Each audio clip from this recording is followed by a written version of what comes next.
ඔව් අද අපි මේ වීඩියෝ එකෙන් පෙන්වන්න ආවේ ඔයගොල්ලන්ට මේ මගේ නෝනා මේ මිරිස් වේලන්න ගත්තා. මම ඉතින් කිව්වට අක් ගාලා මේ වීඩියෝ එකක් කරලා පෙන්නමු කියලා. මොකද ඔයගොල්ලන්ට අපි කිව්වට අපි ගෙදර කරනවා කියලා ඔයගොල්ලෝ දැකලා නැහෙනේ. ඒක හින්දා මම ටක් ගාලා මේ වීඩියෝ එකක් කරන්න ගත්තා. කියමුකෝ නිමාලි මේක. මේ මම මේ මිරිස් වේලන්න ගත්තා. මම කොහොමද ගෙදර Let's make chili powder. කෑලි දෙකම හදා ගන්නවා. දැන් මේ මම මේ සුපර් මාකට් එකෙන් ගත්ත ග්‍රෑම් 500 මිරිස් කරල් පැකට් එකක්. ඒක හොදලා ඊට පස්සේ අපි මේ දිග ඇරලා දාලා තියෙනවා මේසෙක හොඳ කොටන් සුදු රෙද්දකට දාලා වේලෙන්න පොඩ්ඩක් මද පවනේ. එතකොට අර වතුර ගොඩාක් මේ බේරෙන්නේ නැති වෙන්න ගානට ආවට පස්සේ තමයි මම මැෂින් එකට දාන්නේ. ඊට පස්සේ මේ විදිහට අර මේ මිරිස් කරලේ මේ නැට්ටයි පෙන්වන්නකො චුට්ටක්. නැට්ටයි මලයි ඒ කොටස අයින් කරලා දැන් මේ හොඳට හම්බෙලා තියෙන්නේ. හං ගතියට තියෙන අර වතුර බේරෙන්නේ නැහැ දැන්. හැබැයි ඇතුලේ වතුර තියෙනවා. මේ ගානට දැන් මැෂින් එකට දාගත්තා. එන්නකො පොඩ්ඩක් ක්ලෝස් අප් එකක් පෙන්වන්න අපේ කැමරාමන් මේක මේ කොච්චර මේකට ලෝඩ් එක දාලාද මේ ඇතුලේ මේ විදිහට අර දැන් අපි මේ නිකන් ට්‍රේ එකේ උඩ මට්ටම වැහෙන ගානට නෙවෙයි මම මේ සෑහෙන ලෝඩ් එකක් දානකොට දැන් මේ විදිහට පිරෙන්නම දාලා තියෙන්නේ. මේ ට්‍රේ 4 ග්‍රෑම් 500ක් තියෙනවා. ට්‍රේ 4ට ග්‍රෑම් 500. දැන් මම අනිත් ට්‍රේ මට ඕනේ වුණේ නැහැ. මම ට්‍රේ 4ට මේ ඔක්කොම පිරෙන්න දාලා තියෙන්නේ. එතකොට දැන් මෙහෙම තියලා අපි මූඩිය වහලා මේ මැෂින් එක දානවා. මේක වන්නේදී තිබිලා තියෙන්නේ. මේ විදිහට මැෂින් එකේ ස්විච් එක ඔන් කරලා මේක නම් මෙතන තියෙන්නේ අපේ සෙල්සියස් 70ට. ඒ 70ටම දානවා. මොකද මිරිස් වලට කිසිම එහෙම වෙන ප්‍රශ්නයක් එන්නේ නැහැ. ගෙදර වේලා ගද්දි මම ওই විදිහට කරන්නේ. ඊට පස්සේ අපි දැන් මේක වේලෙන්න තියෙනවා. මේ බලමු කොච්චර කාලයක් ගත වෙනවද අපිට අවශ්‍ය ගන්නට වේල ගන්න කියලා. මෙතනදී මම මගදී ට්‍රේ එක මාරු කරන්නේවත් කිසිම දෙයක් කරන්නේ නැහැ. මේ විදිහටමයි තියන්නේ. ඒ පැය බලමු පැය කීයකින් අපිට මේ මිරිස් හොඳට ටකස් ගාලා කැඩෙන ගානට ගන්න පුළුවන් වෙයිද කියලා. එතකොට මෙහෙම වේලද්දි තින් කිසිම ප්‍රශ්නයක් නැහැ. අර බාහිරින් එකතු වෙන දූවිලි ජරාව ඔය අපි දැකලා තියෙනවා කඩේ තියෙන මිරිස් වල තියෙන දේවල්. සමහර මිරිස් කුඩු වල මිරිස් විතරයි මම දැන් නැත්තේ. මේ ඒ කිසි දෙයක් එකතු වෙන්නේ නැහැ. හරි පිරිසිදුවට හදා ගන්න පුළුවන්. අනිත් එක හරි සැරයි මෙහෙම හදනකොට මිරිස්. දැන් හරි සැරයි. දැන් මෙතන ඉන්න බෑ. හරි සැරක් එනවා. මේක මේ ඉතින් වේලෙන්න තියලා එහෙනම් කියන්නම් කොච්චර වෙලාවක් අපිට ගියාද කියලා. හරි. මේ මම කිව්වා වගේම ඔන්න දැන් මිරිස් ටික වේලලා තියෙන්නේ. දැන් මේකට මට ගියා සාමාන්‍ය පැය 4:00මාරක් විතර. ඒ වුණාට මම තව වැඩිපුර පැය භාගයක් තිබ්බා. ඔක්කොම පැය 5ක් වෙනවා දැන් වෙනකොට. එතකොට දැන් ඕෆ් කරමු අපි. ඉතින් මැෂින් එක ඕෆ් කරා. ඊට පස්සේ ස්විච් එකෙන් ඕෆ් කරලා ගලවලා දැන් බලමු මොකද වෙලා තියෙන්නේ කියලා. කොච්චරක් වගේ වේලිලාද කියලා බලමු.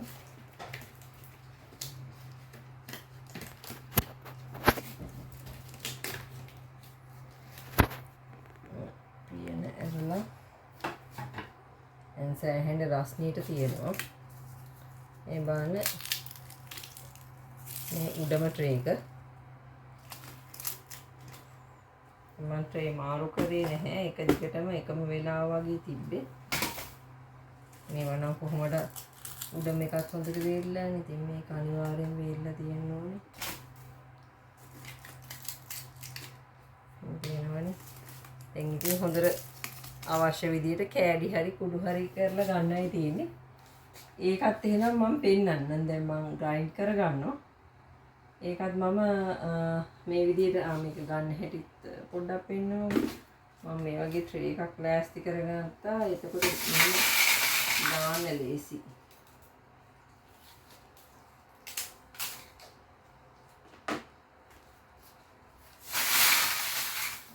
ඒනවනේ ඒක ඇහෙනවනේ සද්දේ මේ හොඳටම වේලිලා තියෙන්නේ. මිරිස් හින්දා ටිකක් සැරයි.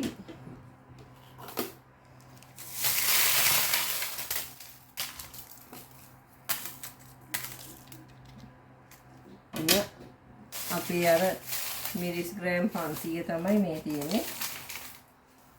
මෙන්න ගත්ත. හරි එහෙනම් බලමු මේක ග්‍රයින්ඩ් කරන්න ලෑස්ති කරලා ආපහු මම එන්න.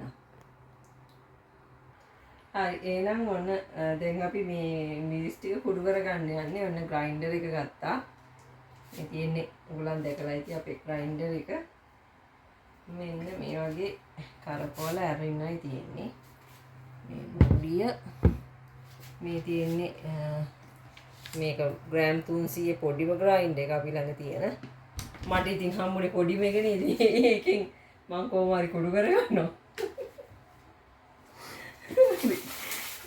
මේ විදිහට අපි මිරිස් ටික දාගන්නවා. මේක හැබැයි ග්‍රෑම් 300 කිව්වට දැන් මේකේ එකපාරට මිරිස් කරල් ග්‍රෑම් 300ක් දාන්න නම් බෑ.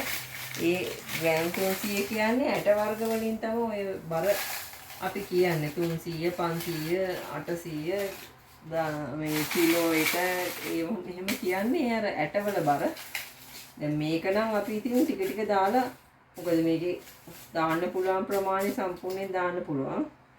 ඊට පස්සේ ටික ටික කුඩු කරගන්න තමයි තියෙන්නේ. තප්පර ගානේ හොඳට කුඩු වෙන හින්දා ප්‍රශ්නයක් නම් වෙන්නේ නැහැ. ඉතින් ඔන්න මේ විදිහට දැම්මා. දැන් මේ ග්‍රෑම් 500 මෙච්චරයි මම දාගත්තේ. හරි නේද? දැන් බලන්න වහන හැටි. අපි මෙහෙම කරලා දැම්මා. මේක පොඩ්ඩක් කරපුවාම මේක ලොක් එක වැටෙනවා. ඊට පස්සේ මේ කෑලි දෙක මෙහෙම උඩට කරාම ඔන්න හොඳටම තදට තියෙනවා. දැන් කැරකෙන්නේ නැහැ. ඔයක තමයි අපි ඉස්සෙල්ලම ලෑස්ති කරගන්නේ. ඊට පස්සේ ප්ලග් එකට ගහලා මේකේ මතකයි ඉන්නේ ඔයගලන්ට අපි කලිනුත් අර කිව්වා වගේ ටයිමර් එකක් තියෙන්නේ. ඔන් ඔෆ් ස්විච් එකක් නැහැ. ටයිමර් එක තප්පර සාමාන්‍යයෙන් මම දාන්නේ තප්පර 20ක් විතර කරකවනවා. එතකොට මේ ඒ ගාන ඇති. අපි කරලා බලමු කොහොමද වෙන්නේ කියලා. ඉස්සෙල්ලාම ස්විච් එක ඔන් කරගන්න ඕනේ.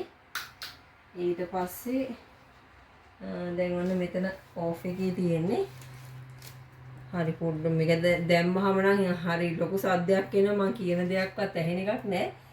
මම කරන දේ බලාගෙන පොඩ්ඩක් ඉන්න.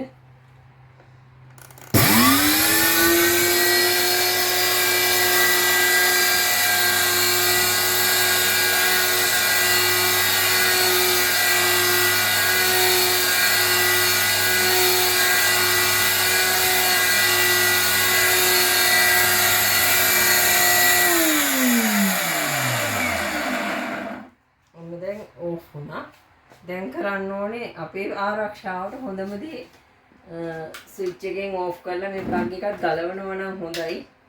මේ නැත්තම් හරි බයයි මේක මේ හයියෙන් වැඩ කරන එකක් ඉන්න අපි පරිස්සම් වෙන්න ඕනේ. ඔන්න ඔහම කරා මේ කැලි දෙක දිග ඇරියා. ඊට පස්සේ මෙහෙම හිමීට කැරකුවා. එතකොට ඇරෙනවා. බලමු මොකද වෙලා තියෙන්නේ කියලා.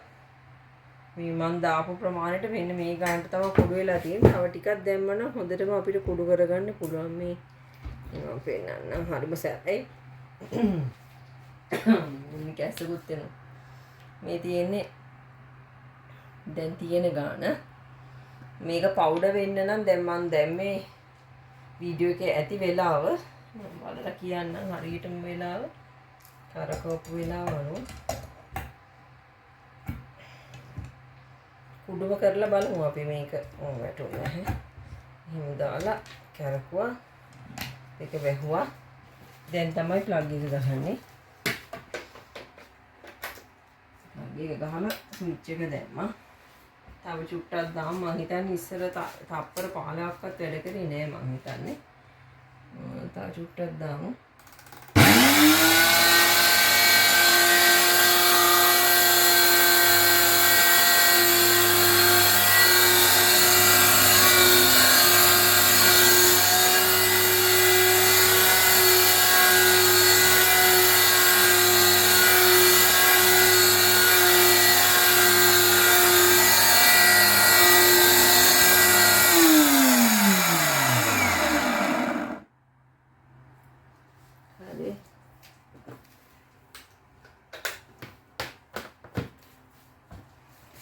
ඉස්සෙල්ලා ඔඩියා රිද්දි ටිකක් හැලුණා. ඒ ටික තමයි උඩු තියෙන වටේට හැවිලා. දැන් නම් හොඳයි මේ වන්න හොඳටම පවුඩර් වෙලා තියෙනවා උස්ම ගන්න තමයි ටිකක් අමාරු